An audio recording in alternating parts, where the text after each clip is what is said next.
was a kid, I was always scared of tall rides and roller coasters where there were big drops. I get sick to my stomach and I get sweaty hands and a nervous laugh. It'd actually be pretty funny attempting to go on these rides because I'd go all the way to the end and then give up because I'd freak out. And now it's ironic because after all that, when I was 15, I applied for a job at Gillion's Wonderland Pier in Ocean City. When I was in sixth grade, we went on a field trip to Wonderland Pier, and we went on the roller coaster. And most of my friends were there, so they were encouraging me to go on it and stuff. And they all knew that I was afraid of going on roller coasters. So this was the first roller coaster that we went on. And it's nothing crazy about it. It doesn't have any loops, or it's actually kind of slow. But it made me feel sick to my stomach, and I got sweaty hands, and it just didn't make me feel good. But most of my friends started making fun of me and started like calling me names, and it didn't make me feel good. But I eventually built up the courage to go on it, and afterwards, it wasn't that bad. And then we went on it again, and then another time, and then another time. We eventually went on like 5 different times because there was no lines.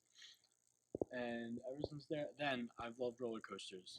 We went to Six Flags one time during my freshman year of high school, and we went on Kingda Ka, and that roller coaster is huge. You go all the way up real fast, and then you drop down with the force of gravity. It was just a really crazy experience, and ever since then, I've just loved roller coasters and going on them. Is there a certain situation that most people feel fear?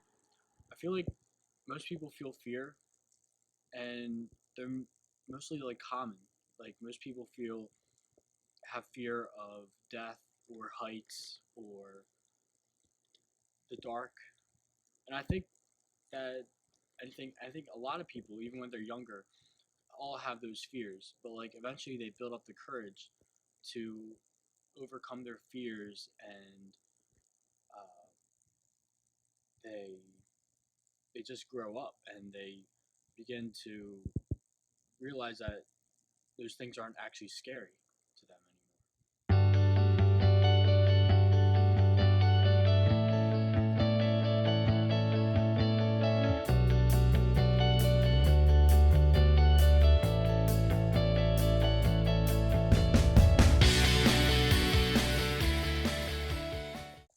'Can one person's courageousness inspire someone else to be courageous as well? Yeah, I believe that's true because one person can push their friends to achieve their own goal. For example, when I went on this roller coaster with my friend, we were both scared to go on it, and we encouraged each other that it would be okay in the end and nothing would happen to us.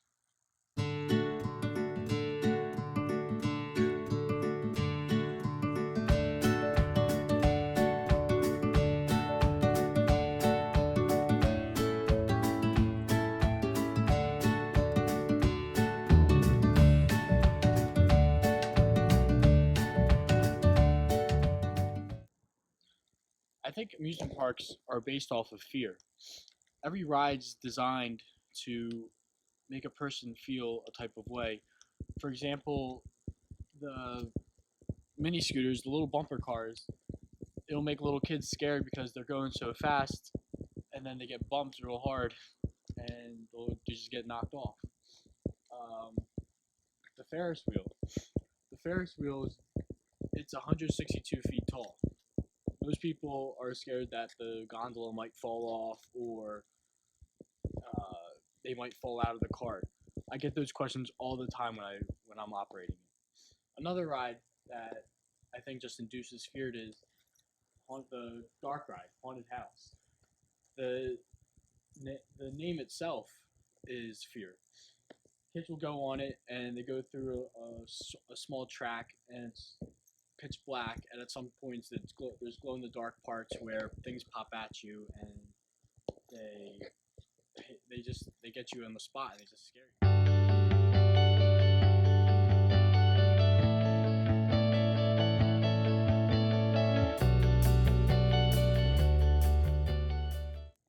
Another perfect example of a scary ride would be the log flume. You're sent all the way up top and then you plummet all the way down and get soaked. It's even scary just operating it up there, especially on a cold summer night when it's really windy.